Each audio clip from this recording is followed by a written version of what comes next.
영등포 아파트 값이 서울 집값 곧 하락한다? 볼까요? 자, 한 달 새에 영등포 당산 프루지오 아파트 값 하락액입니다. 굉장히 많이 떨어졌죠. 1억 200만 원. 1억 200만 원. 야, 뭐 이렇게까지 떨어지나 싶을 거예요. 물론 말입니다. 급해서 싸게 팔았을 수 있습니다. 그런데 급해서 싸게 판다고 하더라도요. 5천만 원 정도면 급해서 싸게 판다 이렇게 이야기할 수 있지만 1억 200만 원까지 가면요. 이게 떨어진 데다가 급해서 싸게 파는 것도 함께 포함이 됐다. 저는 그렇게 생각합니다. 실제 국토부 실거래가 공개 시스템에서 보면 말입니다. 2023년 2월 18일에 7층이 11억 갔거든요. 11억. 그러다가 2023년 8월 21일에 6층이 11억 7,200만 원까지 올라갔습니다. 그런데 2023년 9월 26일입니다. 10억 7천만 원의 거래가 됐습니다. 19층이. 1억 200만 원이 떨어졌어요. 1억 200만 원이. 이게 어떻게 생각하면 야, 이게 집값이 떨어질 어떤 모양새를 갖추는 것 아니냐 이런 생각을 하기에 충분합니다. 제가 여러분들에게 말씀드렸죠. 매물이 굉장히 늘어난다. 매물이 1월에 대비해 보면 11월 2일 기준으로 62.4%가 늘었다. 49,998건의 매물이 36,688건이 늘어서 79,986건으로 늘었으니 이게 시장에는 팔겠다는 사람은 넘치고 사겠다는 사람은 그만큼 줄어든다는 이야기잖아요. 사겠다는 사람이 그만큼 줄어든다는 이야기는 기본적으로는요. 예, 매수자 우위 시장이라는 겁니다. 무조건 매수자 우위 시장이래. 매도자 우위 시장이 아니라는 거예요. 매도자는 팔겠다는 사람들이 많을 때, 예, 팔겠다는 사람이 적을 때는 매도자 우위 시장이에요. 그런데 사겠다는 사람이 많을 때가 아니라 사겠다는 사람이 적을 때는 매수자 우위 시장입니다. 지금 매수자 우위 시장이 자연스럽게 만들어진 겁니다.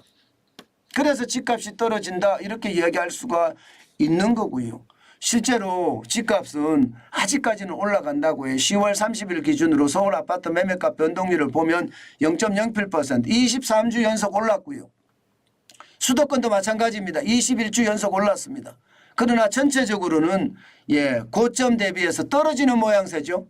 9월 18일에 1.17%까지 올라가던 수도권 아파트 집값이 지금 10월 30일에는 0.07%까지 떨어졌고요. 서울도 마찬가지 8월 21일에 0.14까지 올라갔던 집값이 10월 30일에는 0.07까지 떨어지고 있습니다. 서울도 떨어지고요. 수도권도 떨어지고요. 그러니까 뭔가 피크를 찍고 밑으로 내려가는 어떤 모양새를 갖춘다 이렇게 이야기할 수가 있겠죠. 실제로도 거래량도 굉장히 많이 떨어졌습니다. 지금 예, 여러분 지금 보시는 것처럼 지난 8월에 3,854건의 거래가 있었는데요. 9월에는 3,361건의 거래로 확 줄었습니다. 지금 10월에는 더 빨리 줄고 있어요. 10월에는. 거래량이 준다는 것은 안 산다는 거거든요.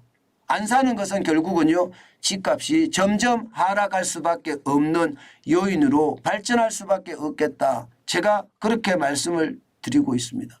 제가 여러분들에게 말씀을 드렸잖아요. 이 지표를 가지고 이미 제가 여러분에게 분석해 드렸습니다.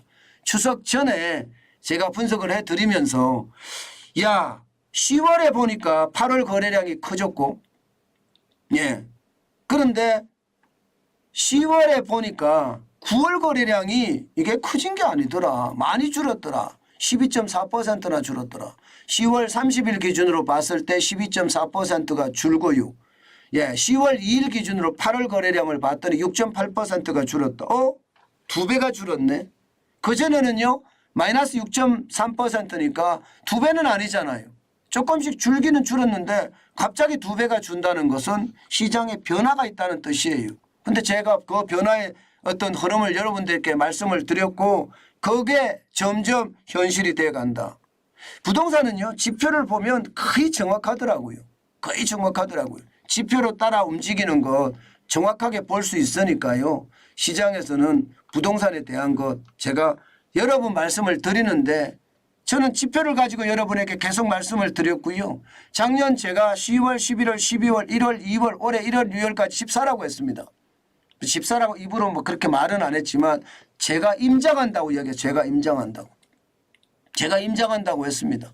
그게 무슨 뜻일까요? 예, 그만큼 말입니다. 집값이 30, 40%가 떨어지면 사는 게 좋았다. 지금 만약에 그때 집 산 사람들 싸게 잘 산 거죠. 그죠? 지금은요. 제가 집 사지 말라고 자꾸 이야기하고 있습니다. 오히려 상업용 부동산에 눈을 돌렸으면 좋겠다 계속 이야기하고 있고요. 저도 실제로 상업용 부동산에 눈을 돌리고 있습니다. 그만큼 말입니다. 상업용 부동산 가격은 계속 떨어지고 있거든요. 예, 고점 대비해서 제가 30% 40% 떨어진다면 저도 살 생각이거든요. 그 정도로 말입니다. 시장은 변하고 있고요. 지표는 그 변화에 대한 중심에 있다 이렇게 생각합니다. 때문에 여러분 시장을 반드시 아주 지독하게 봐야 된다는 이야기 다시 한번 드립니다. 부동산이라는 게 언제든 변할 수 있는 요소는 맞아요.